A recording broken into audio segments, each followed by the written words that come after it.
I tried 3 times to make sure he was understanding exactly what I was saying. It was, Mark Thiessen said it was like watching a man drowning who was not taking the life preserver. He did not apologize. He regretted that it happened. He said it was bad, and that it was bad for the Ukrainian people that that happened in front of the media. But he did not read the room. He didn't read the room here in the interview, and he didn't read the room in the Oval Office. Maybe he thought it was similar to negotiating with President Biden and talking like he was talking to President Biden. Obviously, President Trump is a much different president, and Vice President Vance is a much different vice president. And the fact that it happened in front of cameras, I think, you know, really was a bad moment for everybody.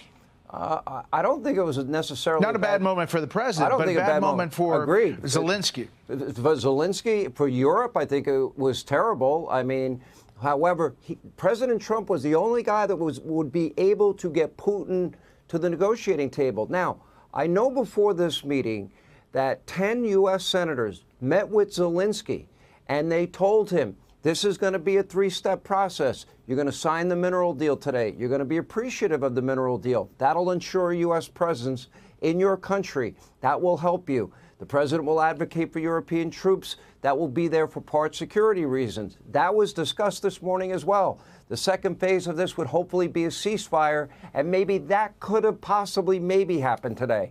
And then after that, a negotiated settlement, which would have been the hardest part. So it's not like he went in there today not knowing what the agenda was. And I asked him specifically that because I had the same intel that not only did the senators say that, including Senator Graham, but also the White House, and in their interactions with the Ukrainians, have been saying it for days and weeks, saying that this is a step in the process. You do the minerals deal first, and then we talk about the negotiation going forward, what the security guarantee looks like. And that's really what he wanted to talk about again and again, which was the security guarantee, which, you know, listen, he said it probably 5, 6, 7 times in my interview. What now I'm kind of asking you to give a little analysis based on everything that you know and your exclusive interview tonight. What happens if the U.S. stops providing money to Ukraine? I don't think Europe is going to step up and put in, make up the difference, because they've been unwilling to do so up to this point. So at that point, that there'll be more death, more destruction, and there will be more dominance by Russia. That will be the worst case scenario for everybody involved, in my humble opinion. I'd like to see the death stop. I'd like to see the destruction stop. The better part of the mineral deal is, okay, we're going to help them extract these rare earth minerals. That will help give them the money, provide them the money to begin to rebuild their country. What an opportunity that was missed. Yeah.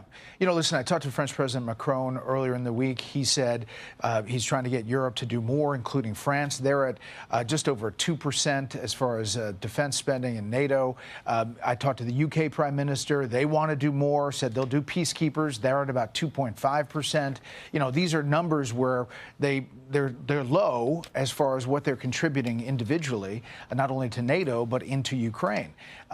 Comparatively, now as Europe, they've put in about $140 billion. That said, it's not enough if the U.S. steps aside. If the weapons stop, if the U.S. stops its support, you're right. Europe probably can't do it alone, despite their encouraging words that they tweeted out today.